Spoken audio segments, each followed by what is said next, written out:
So me working on the hand target with Dakota again. So you saw the prep for that where she was following the handheld target and everything.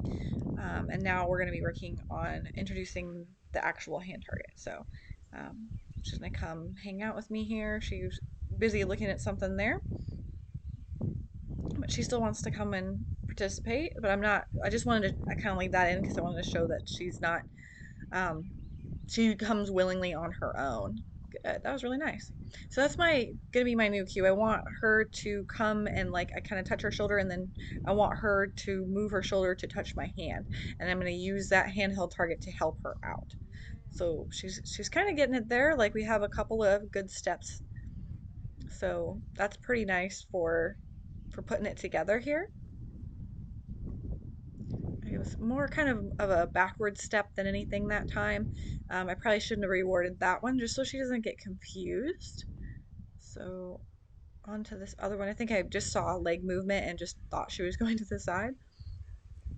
So I'm just reinforcing her for staying still because you don't want to reinforce always movement and you'll always get movement. You'll get a horse that just cannot stand still, which is not fun or safe. Just kind of getting all the loose hairs out of her mane. I just like kind of pet on her while she hangs out and waits. So she's got a little confused. So she's moving her head to touch my hand. I need to help her.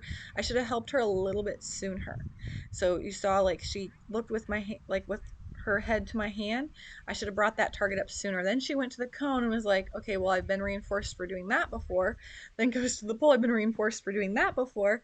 And I'm like, none of those things, none of those options are available right now. That's what cues are. Like you cue the horse to do a behavior and that reinforcement is open for that behavior right now.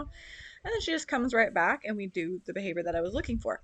So I just needed to be a little bit faster, and that's the learning curve with it is helping them out or rewarding them faster, because then they'll start um, throwing in other behaviors or trying other things that's been reinforcing in the past. So now we're just doing the same thing. I'm just having my hand on her right shoulder there. And then there she's gonna come. And even though she's not, I need to be reinforcing here because she's trying here. Um, I don't need a completely clean step. I can have those little steps. As long as she's coming toward me in the beginning, that's okay. She also doesn't need to touch her shoulder to my hand either. If I kind of meet her in the middle and I end up touching her while she's coming toward me, that's totally fine as well. Later on, I want her shoulder to meet my hand, but right now, it's not a big deal. But she's really trying hard right there, so I gave her quite a few handfuls as a little jackpot there, and now I'm just going to fill up my pouch here. But that was one of the behaviors she really struggled with. So she is trying. I definitely could do some things to help her out, but she is trying to figure out what it is that I want. So now I'm gonna work on just like the head down a little bit.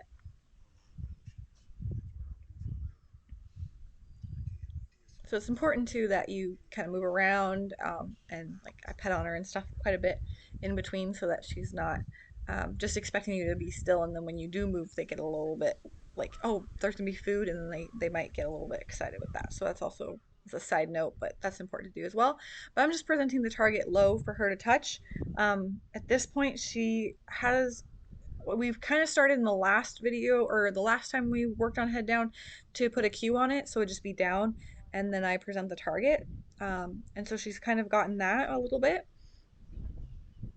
She's pretty straightforward with the head down. I don't think we've done it in the round pen yet. I know we did it in like the grooming area in front of my barn, but this is a pretty easy behavior for her. But I think I was thinking, if I could have the head down under saddle, it would just be another thing that she could do versus walk and touch a cone or do something else. And then I kind of forgot about it and hadn't really used it.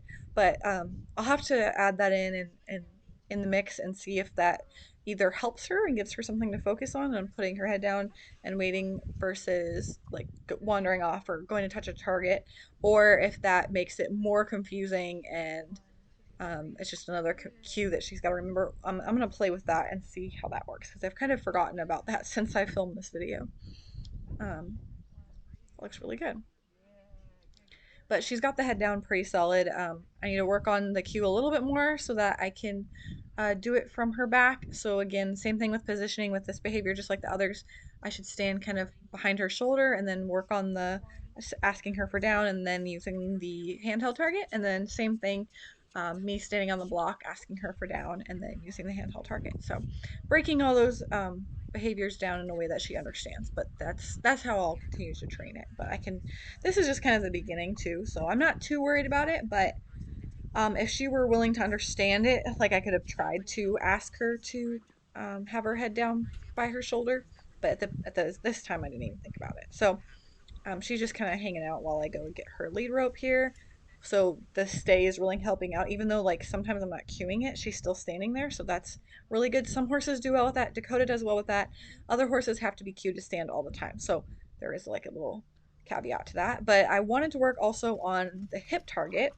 And I was teaching my mini horse how to side pass toward me. I wanted to teach Dakota as well, but without like negative reinforcement, without whips.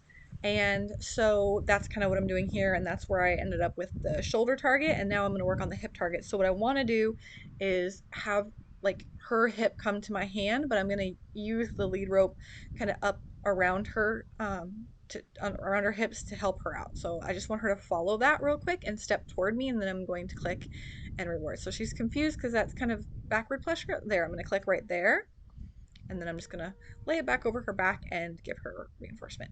So way back, I did this lesson with like a longer lead rope in preparation to ground drive her. She does know how to follow the pressure of a lead rope. That is definitely important before. She's also not afraid of the lead rope. So here, when I put the lead rope on her and asked her to step over, she was just confused. So she was stepping back. I could have also used a target to do this as well, but as you'll see here, this worked really well for her and she picked this behavior up very quickly. So I'm going to ask her again. I'm just going to use the rope pressure, and there she's got it.